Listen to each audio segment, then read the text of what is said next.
Assalamualaikum warahmatullahi wabarakatuh. Ketemu lagi dengan Kak Furkon di channel Arif Furkon. Bagaimana kabar Bapak Ibu? Semoga senantiasa diberikan kesehatan dan kelancaran dalam segala aktivitasnya. Oke, kita kembali ke informasi Bapak Ibu ya. Hari ini 17 Januari 2025 part 1. Ini adalah video pertama di channelnya Kak Furkon. Ini ada kabar dari BKN. BKN khawatir penetapan NIP, CPNS, dan P3K gagal jika masalah ini tak dapat diselesaikan. Oke, ini ada kabar terbaru dari jpnn.com. Seperti yang Bapak Ibu ketahui, di sini memang P3K tahap 2 itu diperpanjang Bapak Ibu ya. BKN khawatir ini penetapan NIP, CPNS, dan P3K gagal jika masalah ini tidak dapat diselesaikan. Kemarin Jumat 17 Januari 2025. Oke, teman-teman harus ketahui bahwa teman-teman yang R2, ya kan, R3 itu belum mendapatkan formasi. Dan tahap 2, ya kan, tahap 2 itu belum diperpanjang lagi ya, sampai 20 Januari. Nah, ini mungkin berakibat tentang perubahan jadwal penetapan NIP ya, tapi kita tidak tahu lagi seperti itu Bapak Ibu ya. Kemudian Bapak Ibu bisa perhatikan bahwa tahapan seleksi CPNS dan P3K sebentar lagi masuk usulan penetapan NIP atau NIP PPK. Untuk mempercepat proses penetapan NIP, CPNS, dan P3K, pada Februari itu BKN melalui Pusat Rencana Kebutuhan ASN bersama Direktorat PDPIK ASN ini sangat mendorong ya menyelesaikan penyelesaian peta jabatan dan informasi jabatan pada si ASN, layanan perencanaan kebutuhan ASN, seperti itu. Bahkan di sini Bapak Ibu bisa perhatikan bahwa Kepala Pusrenhan BKN Bapak Muhammad Ridwan juga menjelaskan penyesuaian peta jabatan ini Bapak Ibu ya dilakukan terhadap seluruh pengelola pegawaian instansi pusat dan daerah melalui sistem berbagi pakai BKN, di mana masing-masing instansi mendapat akses penting nih sebagai admin dalam pengelolaan ASN di lingkungan instansinya. Seperti itu.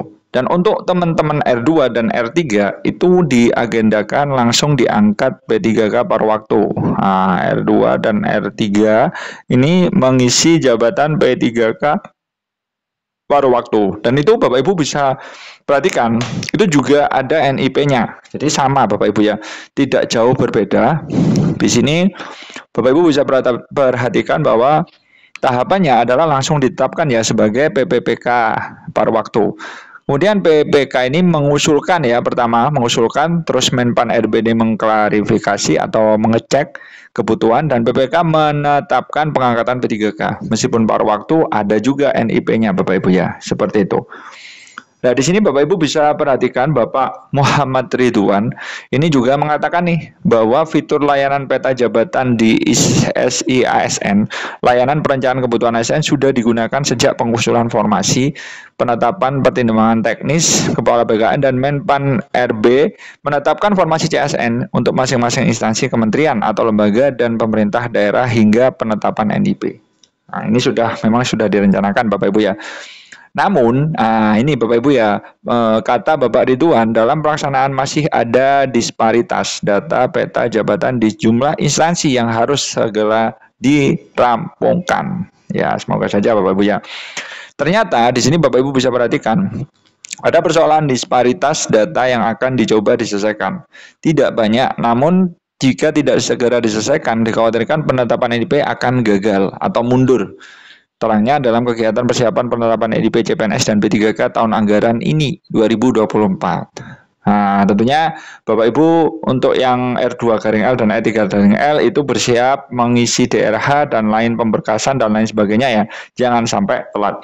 Di sini Bapak Ibu bisa perhatikan untuk tahap 2 itu resmi diundur ya.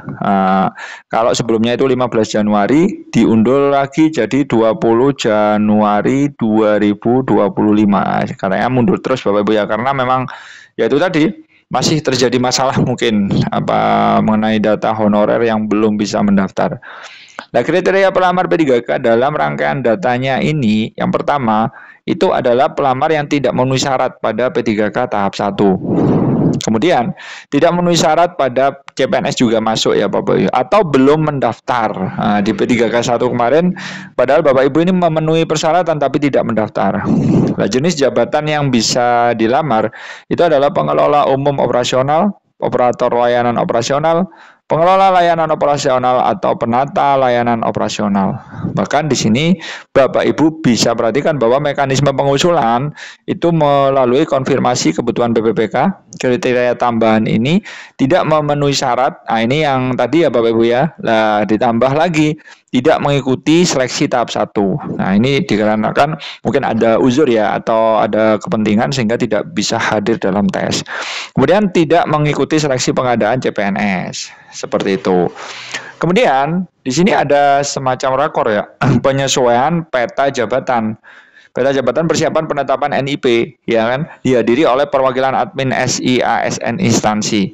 Nah, kegiatan ini berlangsung 22 Januari, ya kan, secara daring. Bapak Ridwan juga mengatakan urgensi penyesuaian peta jabatan ini harus segera rampung. Mengingat proses penetapan NIP pasca seleksi akan dimulai. Seperti itu Bapak Ibu ya. Kemudian Bapak Ibu bisa perhatikan dalam rapat ini juga dijelaskan nih beberapa poin-poin penting dalam pengelolaan peta jabatan, diantaranya penyebab disparitas data yaitu penambahan UNOR atau unit organisasi. Kemudian ada penghapusan UNOR, perubahan nama UNOR, ya kan.